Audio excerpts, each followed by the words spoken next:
E o Jornal DR1 marca a presença aqui na segunda jornada jurídica do 1º Batalhão de Polícia do Exército aqui no Rio de Janeiro, no bairro da Tijuca. Você é nosso convidado para acompanhar tudo o que aconteceu no evento de hoje. Acompanhe com a gente. A jornada jurídica ela iniciou no ano passado. Esse ano nós estamos dando prosseguimento ao projeto, que é uma ideia de unir Ministério Público, Justiça Militar, alunos de Direito e militares das 3 Forças Armadas em torno de temas da Justiça Militar, temas jurídicos da Justiça Militar. Estamos na segunda edição, são 2 dias de jornada, então iniciou ontem, foi o dia inteiro ontem, e hoje uma meia jornada terminando ao meio-dia. Qual a contribuição dessa jornada para as discussões na sociedade? Como é que o senhor vê a importância desse tipo de evento, desse debate, tanto para os profissionais, né, do Exército quanto para a sociedade em geral? Como é que o senhor vê isso? Nós procuramos elencar temas, justamente temas espinhosos, temas que são controversos. E dentro desses temas, nós podemos ver a versão da Justiça Militar, podemos ver a versão do Ministério Público, e foram trazidos à tona discussões que foram verificados quais são os pontos de divergência, e dentro desses pontos de divergência nós podemos chegar a um denominador comum. O trabalho de 2 juízes, a terceira auditoria. Um juiz aplica para civil a 9.099, que é a suspensão do processo, e o outro não. Explica um pouquinho sobre a importância desse tema que você trouxe na palestra sobre o uso de entorpecente, como é que isso tem retorno na sociedade. Essa palestra sobre drogadição nas Forças Armadas, ela é muito importante. Esse tema é um tema permanente. A questão da droga, ela perpassa toda a sociedade e o universo militar não poderia estar imune a essa realidade também.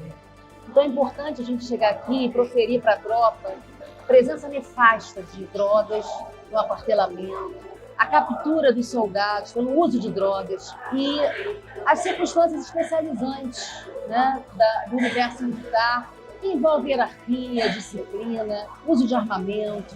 Aqui a SOM, por exemplo, é uma OM super operacional com paiol. Então, quanto é temerário você ter dentro do efetivo a simples posse de substância entorpecente, que dirá o uso, a disseminação.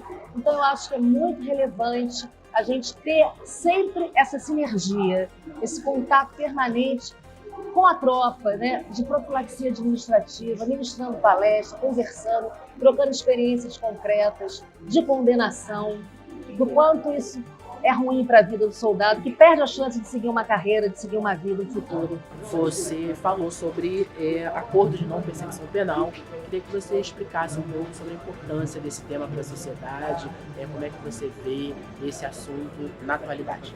Então, Ayrton, o acordo de não persecução penal, ele foi implementado por força do dispositivo 28A, que entrou em vigor em razão da alteração promovida pela Lei 13.964, apelidado Pacote Anticrime. É um mecanismo jurídico processual, tá, que permite que o promotor de justiça, ao invés de acusar a parte, isso é, ao invés de ter um processo contra ele, o promotor de justiça entra num acordo com a parte e ela aceita se submeter a algumas penas. Beleza? Exemplo, um crime de disparo de arma de fogo, que é um crime sem violência, sem ameaça e tem uma pena baixa, tá? Ao invés do promotor de justiça iniciar um processo contra a pessoa, que vai ter sentença, audiência e tudo, ele combina com a pessoa e ela aceita se submeter a uma pena anteriormente pactuada com o promotor. A importância de uma jornada jurídica para a sociedade, para o público do Exército, como é que você vê? Importância inquestionável, né? Fundamental. Sobre vários aspectos, tanto de conteúdo cultural, jurídico, quanto de integração entre as forças, né? Haja vista que vários representantes de inúmeras instituições aqui. Então, importantíssima essa integração, essa iniciativa. Aproveitar para parabenizar o comando do Batalhão de Polícia do Exército, né? A Constituição fala que ninguém será considerado culpado sem o trânsito julgado. É assim? Tem lá o princípio da não culpabilidade.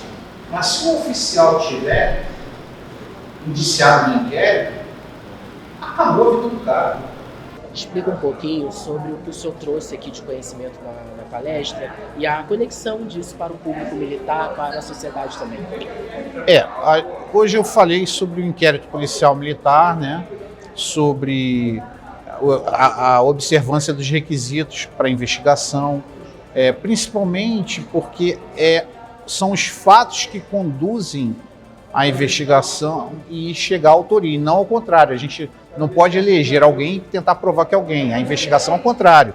A investigação a gente investiga e os elementos é que vão dizer quem praticou o crime, se for o caso, né? E também as regras de competência constitucional, né? Porque algumas pessoas são investigadas em determinados tribunais, não necessariamente na justiça militar ou na justiça comum. Então, falei sobre regras processuais, regras constitucionais e como isso impacta na investigação e depois no processo penal militar, porque a gente vai submeter a pessoa ao processo penal militar no final da investigação. Então, as pessoas não podem ser julgadas em órgãos jurisdicionais que elas não estão sujeitas. Então, o cidadão ele tem o direito de ser julgado perante o juízo em que ele está sujeito, né? Não é assim, a gente não escolhe qual a justiça, em qual grau ele vai ser julgado. Não é assim, a Constituição tem regras claras quanto à competência para processo de julgamento das pessoas. Então, a justiça militar nesse aspecto, ela é muito importante porque ela mantém a hierarquia e a disciplina das Forças Armadas, né? E também reprime os crimes praticados por civis contra as Forças Armadas. É uma justiça muito antiga, né? Talvez é a mais antiga do país, porque ela foi criada com a vinda de Dom João VI para o Brasil, né? Que criou o Supremo Tribunal Militar na época. E a gente fez mais de 200 anos aí de existência na Justiça Militar, e o Ministério Público Militar é o ramo mais antigo do Ministério Público da União, que é composto pelo Ministério Público Federal, Ministério Público do Trabalho, Ministério Público Militar e Ministério Público do Distrito Federal e Territórios. E essa foi a nossa cobertura aqui da segunda jornada jurídica do 1º Batalhão do Exército, realizado aqui no Rio de Janeiro, no bairro da Tijuca. E você, nosso internauta, continua acompanhando todas as informações no Jornal DR1, nas nossas redes sociais, porque aqui é assim, o Jornal DR1 é o seu jornal, a sua cidade, o compromisso com a verdade.